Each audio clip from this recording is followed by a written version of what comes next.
ಯೋಚನೆ ಮಾಡು ರಾಮ, ಇಂಥದ್ದೊಂದು ಸುಂದರವಾದಂತಹ ಒಂದು ಜಿಂಕೆ ನಮ್ಮ ಮನೆಯಲ್ಲಿ ಇತ್ತು ಅಂದರೆ ಇದೊಂದು ಮನೆಗೆ ಶೋಭೆ ಅಲ್ವಾ?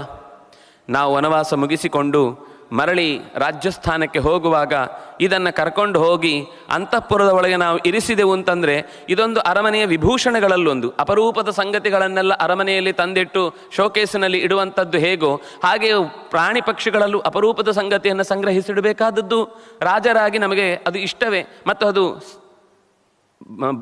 ಯಾವುದೇ ಇದಕ್ಕೆ ಅಫೆನ್ಸು ಅಂತಲ್ಲ, ಇದನ್ನು ನಾವು ಇಟ್ಟುಕೊಳ್ಳಬಹುದು.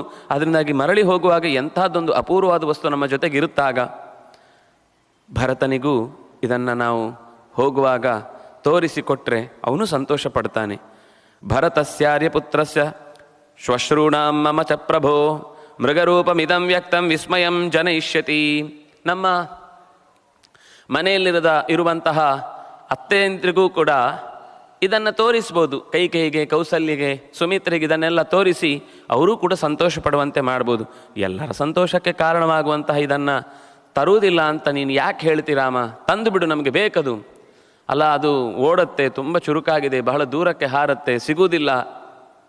ಜೀವನ್ನ ಯದಿ ತೇ ಅಭ್ಯೇತಿ ಗ್ರಹಣಂ ಮೃಗಸತ್ತಮ. ಒಂದು ವೇಳೆ ನಿನಗದು ತಪ್ಪಿಸಿಕೊಂಡಿತು, ಕೈಗೆ ಸಿಗುವುದಿಲ್ಲ, ಜೀವಂತವಾಗಿ ಹಿಡಿಯೋದಕ್ಕೆ ಸಾಧ್ಯ ಇಲ್ಲ ಅಂದರೆ ಅದನ್ನು ಹೊಡೆದಾದರೂ ತಂದು ಬಿಡು, ಒಟ್ಟದು ಬೇಕು. ಯಾಕೆಂದರೆ ಅಜಿನಂ ನರಶಾರ್ದೂಲ, ಅದರ ಅಜಿನವೂ ಕೂಡ ಹಾಸಿಕೊಳ್ಳಿಕ್ಕೆ ತುಂಬ ಚೆನ್ನಾಗಿರುತ್ತೆ. ಯಾಕೆಂದರೆ ಷಷ್ಪಭೃಸ್ಯಾಂ ವಿನೀತಾಯಾಮ್ ಇಚ್ಛಾಮ್ಯಹಂ ಅಹಮುಪಾಸಿತುಂ. ಅದರ ಮೇಲೆ ಕೂತ್ರೆ ನಾವಿವತ್ತು ಫರ್ ಅಂತ ಹೇಳ್ತೀವ, ಅಂಥ ಮೆತ್ತನೆಯ ನೆಲಕ್ಕೆ ಕೂತು ಅದರ ಭಾವವನ್ನು, ಅದು ಪುಷ್ಪದ ಮೇಲೆ ಕುಳಿತಂತೆ ಮೆತ್ತನೆಯ ಕೇಸರಗಳಿಂದ ತಯಾರಿಸಿದಂತಹ ಹಾಸನ್ನು ಹಾಕಿಕೊಂಡಾಗ ಏನೊಂದು ಸಂತೋಷ ಇದೆ.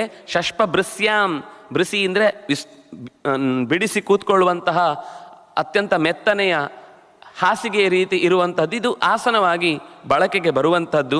ಇದರ ಮೇಲೆ ಕುಳಿತುಕೊಳ್ಳುವುದಕ್ಕೆ ಬಹಳ ಚೆನ್ನಾಗಿರುತ್ತೆ.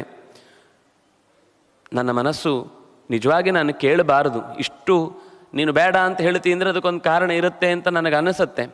ಆದರೆ ಈಗ ಕಾಮವೃತ್ತಂ, ನನ್ನ ಮನಸ್ಸು ಅದನ್ನು ಬೇಕೇ ಬೇಕು ಅಂತ ಹಠ ಹಿಡಿದಿದೆ.